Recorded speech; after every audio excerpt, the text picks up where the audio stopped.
गणपति पप्पा मोरिया, गणपति पप्पा मोरिया। राधे राधे भक्तजनों, अब आप सुनेंगे गणेश जी की कथा, साथ में सुनेंगे पूर्णमासिया व्रत कथा। गणेश जी भगवान शिव और माँ पार्वती के पुत्रा है। उन्हें विघ्न हारता, विनायक, लंबोदर आदि कई नामों से जाना जाता है। लेकिन गणेश चतुर्थी के दौरान गणपति पापा मोरिया, मंगल मूर्ति मोरिया नाम के जयकारे चारों ओर गूंजते हैं। पढ़े गणपति जी के साथ मोरिया का नाम कैसे जोड़ा? आपने गणेश चतुर्थी पर लोग को गणपति पापा मोरिया, मंगल मूर्ति मोरिया के जयकारे लगाते हुए सुना होगा। कहते हैं कि कई बार भगवान अपने प्रिय भक्तों के नाम से भी जाने जाते हैं। गणपति जी के साथ मोरिया भी उनके प्रिय भक्त मोरिया गोसावी के नाम से जोड़ा गया।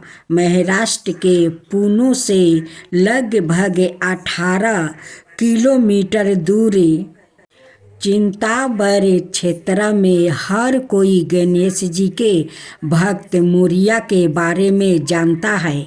जहाँ पर मोरिया गोसावी ने गणेश जी के एक मंदिर की स्थापना की थी। मोरिया गोसावी गणेश जी के परम भक्त थे। उनके गणपति जी की भक्ति विरासत में अपने माता पिता से प्राप्ति हुई थी।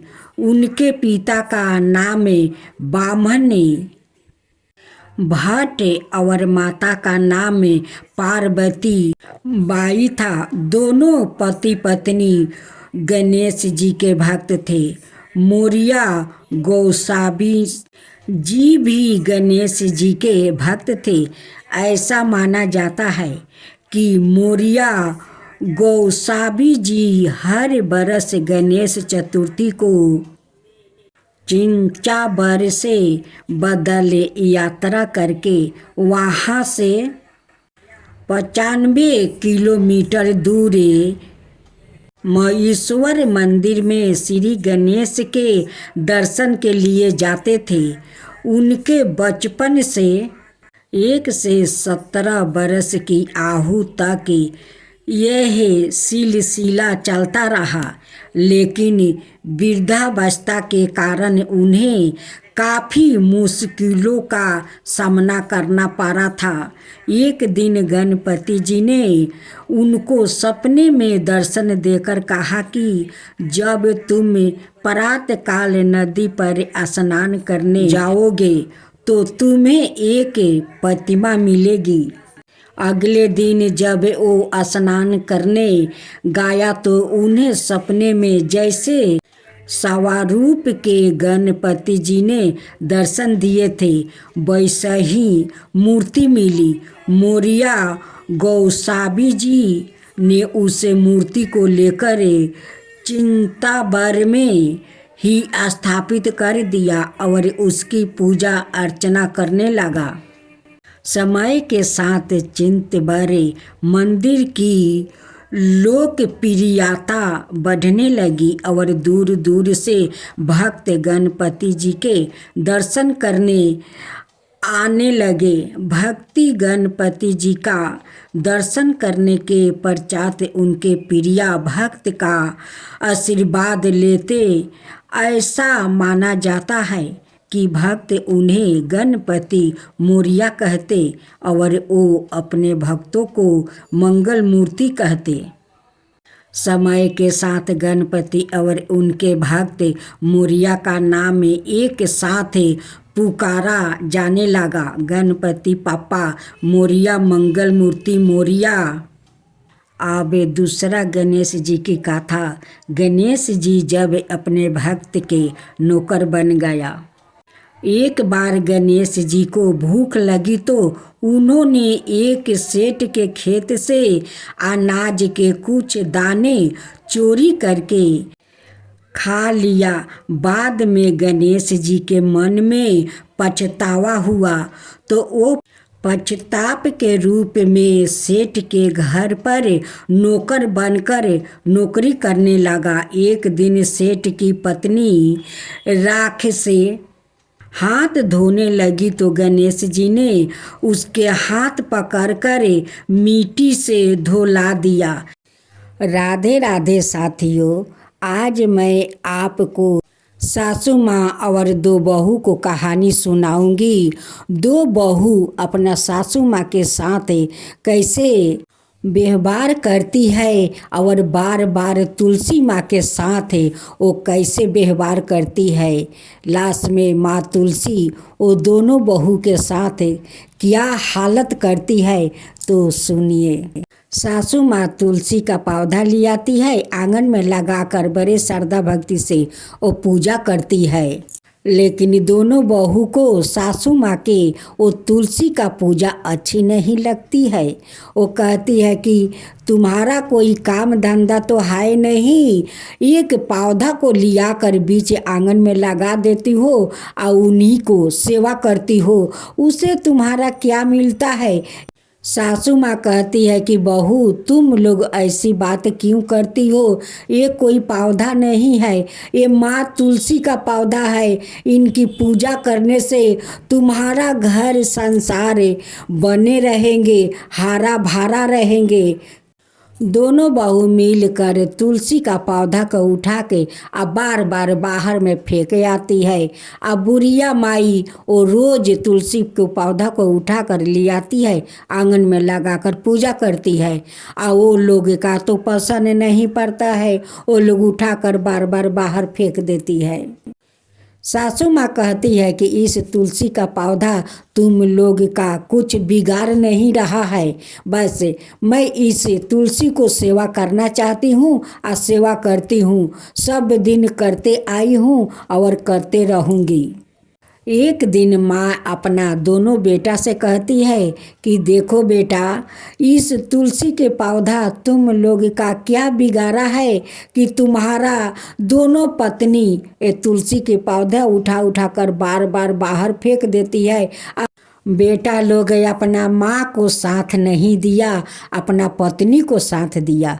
कहते हैं कि माँ एक पौधे तो है, छोड़ो ना, क्या लेकर लगाई हो, उसे छोड़ दो। माँ कहती है कि नहीं बेटा, मैं मर जाऊंगी लेकिन तुलसी का पूजा मैं करना नहीं छोड़ूंगी। एक दिन सासू माँ बाजार चली जाती है और दोनों बहू मिलकर वो तुलसी के पौधे को पूरा मचोर उचोर कर गंदा जगह में फेंक देती है कि यहाँ पर फेंकूंगी तो फिर उठाकर नहीं ले जाएगी। जब सासू माँ बाजार से आती है, देखती है कि आंगन में तो तुलसी के पौधा है नहीं। वो खोजते खोजते जाती है घर के पीछे तो देखती है कि गंधा के ऊपर उस तुलसी के पौधा को मचोर कर और उस गंधा के ऊपर फेंक दिया है। जब बहू देखती है कि सासू माँ उस गंधा के ऊपर से इस पौधा को उठाकर ले आती है तो आंगन का दरवाज़ा बंद कर देती है कि तुम उस पौधा को लेकर बाहर रहो, घर के अंदर नहीं आना होगा तुम्हें। बेचारी सासू माँ दरवाज़ा के बाहर तुलसी के पौधा लेकर पड़ी रही, लेकिन दरवाज़ा नहीं बहू खोला और नहीं बेटा लोग खोले। बुढ़िया माई सोझा गंगा घाट जाती है और वहीं पर एक झोपड़ी था, उसी झोपड़ी में बुढ़िया माई रहने लगी और वहीं पर तुलसी माता का पूजा करने लगी। सासू माँ के जाने के बाद माँ तुलसी दोनों बहू को ऐसी हालत बनाई कि वो लोग का बाहर निकलना मुश्किल हो गया, दोनों कोर हो गई। अब तो बाहर निकलती है, गांव के लोग देखकर थुतकारते हैं, कहते हैं कि देख तू दोनों दियादिन घर के अंदर रहना, बाहर मत निकलना, तेरा बीमारी सब जगह फैल जाएगा, देख तेरे पाप के कारण तू दोनों कोर हो गई है। अब तो घर में खाने पीने के लिए कुछ नहीं बचा था। अब तो खाने को तो तकलीफ था। इधर दोनों जेठानी देवरानी कोर हो गई थी। वो जब बाहर निकलती है तो सभी लोग उसे ढेल मारते हैं कि अरे तू घर में रह, नहीं तो बाहर निकलेगी तो ये बीमारी सब जगह फैल जाएगा। गांव वालों दोनों पति से कहते हैं कि देखो, तुम अपना दोनों पत्नी के घर के अंदर रखो, नहीं तो हम लोग पत्थर मार मार कर ख़त्म कर दूंगा। वो कोढ़ा लेकर वो बाहर निकलेगी और उसका बीमारी सब जगह फैलेगा। उसे किया तो घर में रखो और नहीं तो कहीं दूर लेकर चले जाओ।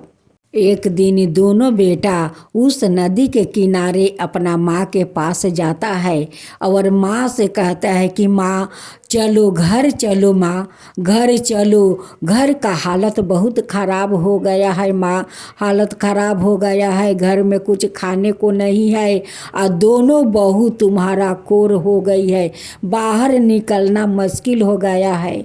गांव वालों कहते हैं कि वो निकलेगी तो हम लोग पत्थर मार मार कर वो दोनों को ख़त्म कर देंगे।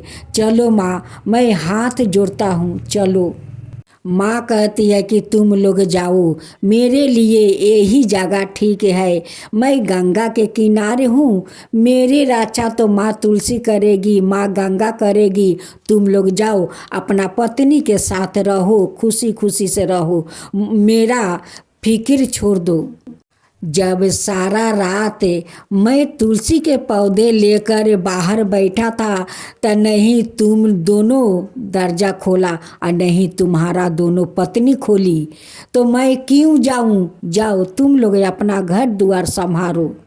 माँ कहती है कि जहाँ पर मेरे तुलसी का इज्जत नहीं है, सम्मान नहीं है, वहाँ पर मेरा सम्मान क्या होगा? वहाँ पर तो मेरा भी जगह नहीं है। बड़े बेटा कहता है कि माँ, मैं तुलसी को उठा कर ले चलता हूँ, चलो माँ। माँ कहती है कि जा, तू अगर तुलसी को उठा लेगा तब मैं समझ जाऊँगा कि तुलसी तुझे माफ़ कर दिया है, वो घर जाने के लिए तैयार है। अगर तुलसी नहीं उठी तो मैं समझ जाऊंगा कि तुलसी वहाँ जाने के लिए तैयार नहीं है, तो मैं भी वहाँ नहीं जाऊंगी। दोनों बेटा तुलसी के पौधा उठाने में अपना पूरा शक्ति लगा दिया, लेकिन तुलसी के पौधा नहीं उठा। बेटा लोग निराश होकर लौट गया घर। जाकर अपना पत्नी से कहते हैं कि माँ नहीं आएगी, उनकी तुलसी नहीं आएगी तो माँ भी नहीं आएगी। उस तुलसी के पौधा हम दोनों उठाकर हार गया, लेकिन तुलसी का पौधा नहीं उठा। उसमें माँ तुलसी है, उनकी शक्ति है कि एक पौधा हम लोग उठा नहीं सके। दोनों पत्नी कहती है कि जहाँ माँ है वहाँ आप लोग ले चलो, हम लोग माँ से माफ़ी मांगेंगे, गोर पर पड़ेंगे, माफ़ी मांगकर माँ को घर ले आएंगे। रात को गांव वालों से छिप कर दोनों बहू आती है और माँ से मिनती करती है कि माँ चलिए, मुझसे बहुत भूल हो गया है, हम दोनों पापी है कि आपको घर के अंदर आने नहीं दिया, और आपको तुलसी को बहुत हम लोग दुख पहुँचाया है। माँ आप माफ़ कर दीजिए और घर लौट चलिए। सासू माँ कहती है कि मैं घर चलूँगी, लेकिन मेरा एक शर्त है। जैसे छठ में 3 दिन उपास रहकर आ घर से दंडवत काटते वो घाट पर जाते हैं, वैसे ही अगर तुम दोनों घर से दंडवत करते इस घाट पर आओगी और इस तुलसी को उठाओगी तभी मैं चलूँगी। दोनों बहू कहती है कि माँ आपका शर्त मंजूर है, हम लोग उपवास रहकर घर से दंडवत करते यहाँ घाट पर आऊँगी। दोनों बहू घर लौट जाती है और 2 दिन के उपवास किए वो दंडवत करते उस घाट पर आती है। सासू माँ कहती है कि उस गंगा में दोनों स्नान करो, सासू माँ जाकर तुलसी के हाथ लगाती है या तुलसी हाथ में आ जाती है। दोनों बेटा देखकर अचकित रह जाता है कि हम दोनों भाई मिलकर इतना ताकत लगाया, फिर भी इस तुलसी के पौधा नहीं उठा। अब माँ हाथ लगाई तो तुलसी अपने हाथ में चली आई। सासू माँ आकर तुलसी के पौधा फिर आंगन में लगाती है और श्रद्धा भक्ति से पूजा करती है। अब तो दोनों बहू अब तुलसी माता का बड़ी श्रद्धे भक्ति से पूजा करने लगती है और उनकी आस्ते आस्ते कोढ़े उनकी ठीक हो जाते हैं। पूरा शरीर वो दोनों बहू को ठीक हो जाता है। वो तुलसी माँ से कहती है कि माँ, आपका कृपा तो महिमा अपरंपार है, आप सचमुच तुलसी माता है। आपके साथ हम दोनों बहुत आपको दुख दिया है, तकलीफ दिया है, उसके लिए आप हम दोनों को क्षमा कर दीजिए।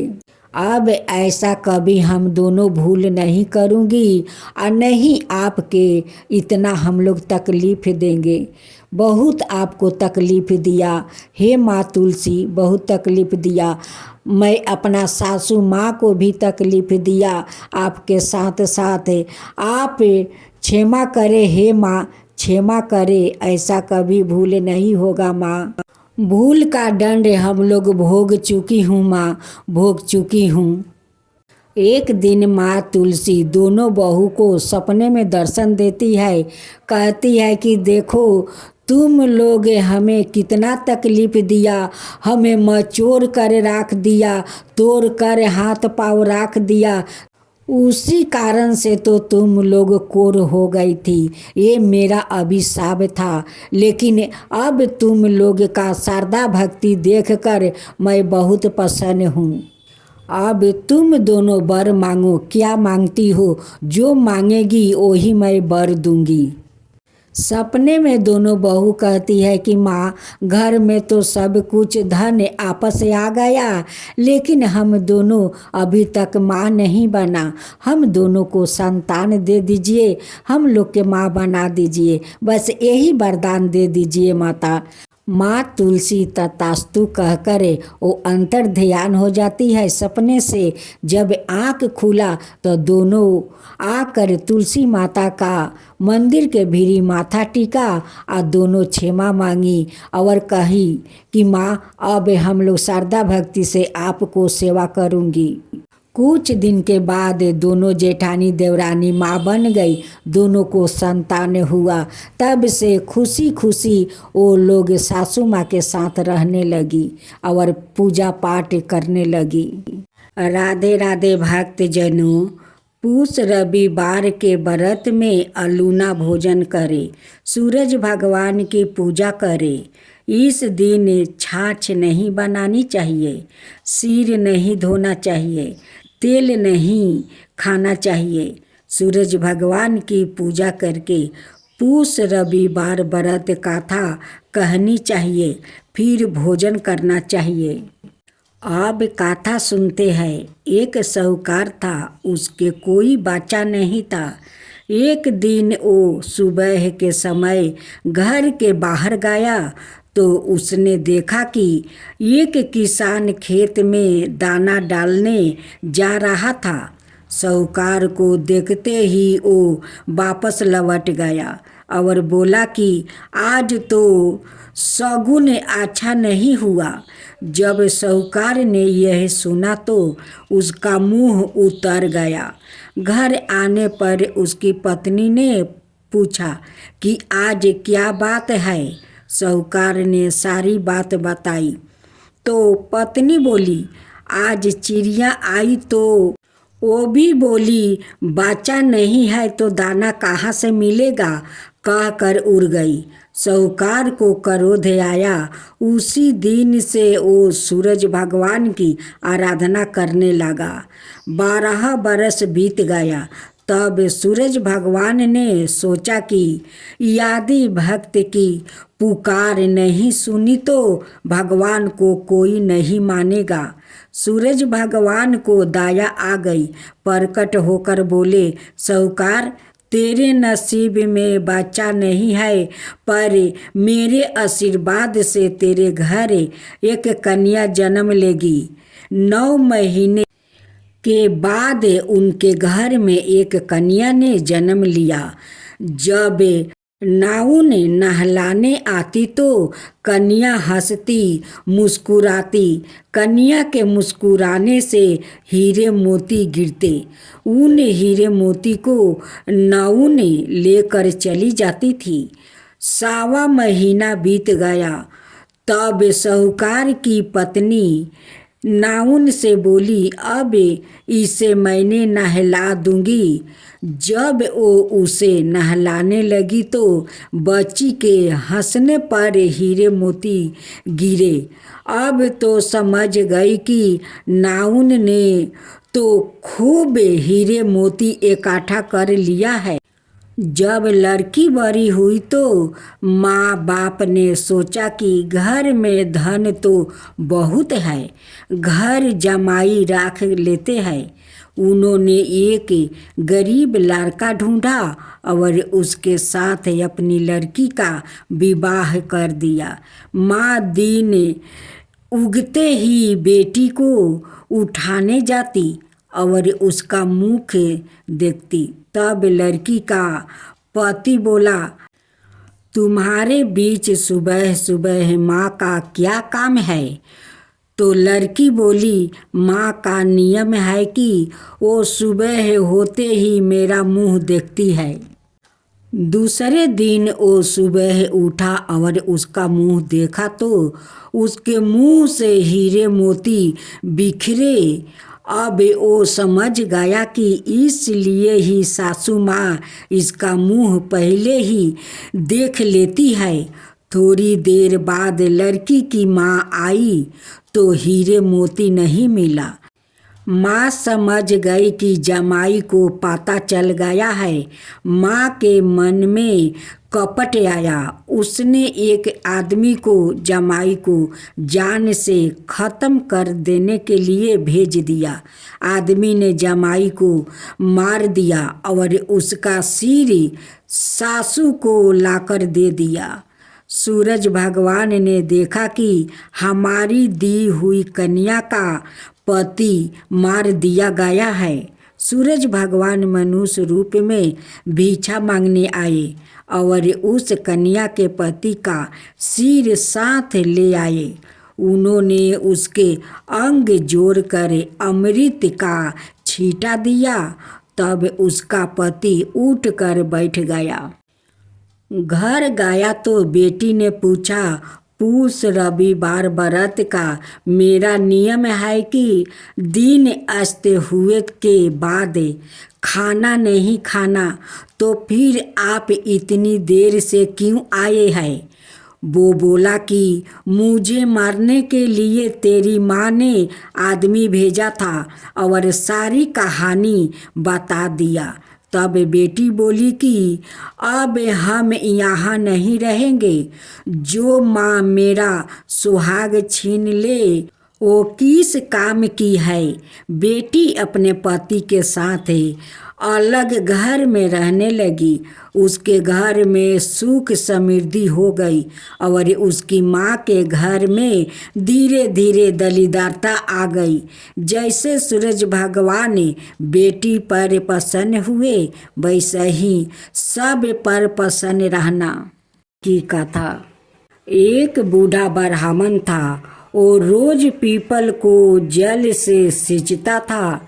पीपल में से रोज एक लड़की निकलती है और कहती है, पिताजी मैं आपके साथ जाऊंगी। यह सुनते सुनते बूढ़ा दिन पर दिन कमजोर होने लगा। तो बुढ़िया ने पूछा कि क्या बात है? बूढ़ा बोला कि पीपल से एक लड़की निकलती है और कहती है कि वो भी मेरे साथ चलेगी। बुढ़िया बोली कि कल ले आना उस लड़की को, जहाँ 6 लड़कियाँ पहले से ही हमारे घर में है, वहाँ 7वीं लड़की और सही। अगले दिन बूढ़ा उस लड़की को घर ले आया। घर लाने के बाद बूढ़ा आटा मांगने गया तो उसे पहले दिनों की अपेक्षा आज ज्यादा आटा मिला। जब बुढ़िया वो आटा सानने लगी तो लड़की ने कहा कि लाओ मैं सान देती हूँ। जब वो आटा सानने बैठी तो परात भर गया। उसके बाद माँ खाना बनाने जाने लगी तो लड़की बोली कि आज रसोई में मैं जाऊंगी। तो बुढ़िया बोली कि ना, तेरे हाथ जल जाएंगे। लेकिन लड़की नहीं मानी और वो रसोई में खाना बनाने गई तो उसने तरह तरह के 36 व्यंजन बना डाली और आज भी भर पेट खाना खाया। इससे पहले वो आधा पेट खाकर भूखे ही रहते थे। रात हुई तो बुढ़िया का भाई आया और कहने लगा कि दीदी मैं तो खाना खाऊंगा। बुढ़िया परेशान हो गई कि अब खाना कहाँ से लाऊंगी। लड़की ने पूछा कि माँ क्या बात है। उसने कहा कि तेरा मामा आया है और रोटी खाएगा, लेकिन रोटी तो सबने खा ली है, अब उसके लिए कहाँ से लाऊंगी। लड़की बोली कि मैं बना दूंगी और वो रसोई में गई और मामा के लिए 36 व्यंजन बना दिया। मामा ने भर पेट खाया और कहा भी कि ऐसा खाना इससे पहले उसने कभी नहीं खाया है। बुढ़िया ने कहा कि भाई तेरी पवानी भाजी है, उसी ने बनाया है। शाम हुई तो लड़की बोली कि माँ चौका लगा के चौके का दिया जला देना, कोठे में मैं जाऊंगी। बुढ़िया बोली कि ना बेटी तू डर जाएगी। लेकिन वो बोली कि ना, मैं ना डरूंगी, मैं अंदर कोठे में ही सोऊंगी। चाहे कोठे में ही जाकर सो गई। आधी रात को लड़की उठी और चारों ओर आंख फाड़ी तो धन ही धन हो गया। वो बाहर जाने लगी तो एक बूढ़ा ब्राह्मण सो रहा था। उसने देखा तो कहा कि बेटी तू कहाँ चली। लड़की बोली कि मैं तो दरिद्रता दूर करने आई थी, अगर तुम्हें दूर करवानी है तो करवा लो। उसने बूढ़े के घर में भी आंखें से देखा तो चारों ओर धन ही धन हो गया। सुबह सवेरे सब उठे तो लड़की को ना पाकर उसे ढूंढने लगे कि पवानी बेटी कहाँ चली गई। बूढ़ा ब्राह्मण बोला कि वो तो लक्ष्मी माता थी जो तुम्हारे साथ मेरी दरिद्रता भी दूर कर गई। हे लक्ष्मी माता, जैसे आपने उनकी दरिद्रता दूर की वैसे ही सबकी करना। जय माँ लक्ष्मी, जय माँ लक्ष्मी। अब सुने लपसी तपसी की कथा। एक लपसी था, एक तपसी था। तपसी हमेशा भगवान की तपस्या में लीन रहता था। लपसी रोजाना 1.25 सेर की लपसी बनाकर भगवान का भोग लगाकर ही जिमाता था। एक दिन दोनों झगड़ा करने लगा। तपसी बोला, मैं रोज भगवान की तपस्या करता हूँ इसलिए मैं बारा हूँ। लपसी बोला, मैं रोज भगवान को 1.25 सेर लपसी का भोग लगाता हूँ इसलिए मैं बारा हूँ। नारद जी वहाँ से गुजर रहे थे। दोनों को झगड़ता देखकर रुक गए और उनसे पूछा कि तुम क्यों लड़ रहे हो। तपसी ने खुद के बारा होने का कारण बताया और लपसी ने अपना कारण बताया। नारद जी बोले, तुम्हारा फैसला मैं कर दूंगा। दूसरे दिन लपसी और तपसी नहाकर अपनी रोज की तरह भक्ति करने आए तो नारद जी ने छुप करके 1.25 करोड़ की एक अंगूठी उन दोनों के आगे रख दिया। तपस्वी की नज़र जब अंगूठी पर पड़ी तो उसने चुपचाप अंगूठी उठाकर अपने नीचे दबा लिया। तपस्वी की नज़र अंगूठी पर पड़ी लेकिन उसने ध्यान नहीं दिया। भगवान को भोग लगाकर तपस्वी खाने लगा। नारद जी ने सामने आए तो दोनों से पूछा कि कौन बड़ा है। तो नारद जी ने तपस्वी से खड़ा होने को कहा। वो खड़ा हुआ तो उसके नीचे दबी अंगूठी दिखाई पड़ी। नारद जी ने तपस्वी से कहा, तपस्या करने के बाद भी तुम्हारा चोरी करने की आदत नहीं गई, इसलिए तपस्वी बड़ा है। तुम्हें तुम्हारी तपस्या का कोई फल भी नहीं मिलेगा। तपस्वी शर्मिंदा होकर माफ़ी मांगने लगा। उसने नारद जी से पूछा, मुझे मेरी तपस्या का फल कैसे मिलेगा? नारद जी ने कहा, यदि कोई गाय और कुत्ते की रोटी नहीं बनाएगा तो फल तुम्हें मिलेगा। यदि कोई ब्राह्मण को जिमा कर दक्षिणा नहीं देगा तो फल तुझे मिलेगा। यदि कोई साड़ी का साथ ब्लाउज नहीं देगा तो फल तुझे मिलेगा। यदि कोई दिए से दिए नहीं जलाएगा तो फल तुझे मिलेगा। यदि कोई सारी कहानी सुने लेकिन तुम्हारी कहानी नहीं सुने तो फल तुझे मिलेगा। उसी दिन से हर व्रत कथा कहानी के साथ तपस्वी की कहानी भी सुनी और कही जाती है।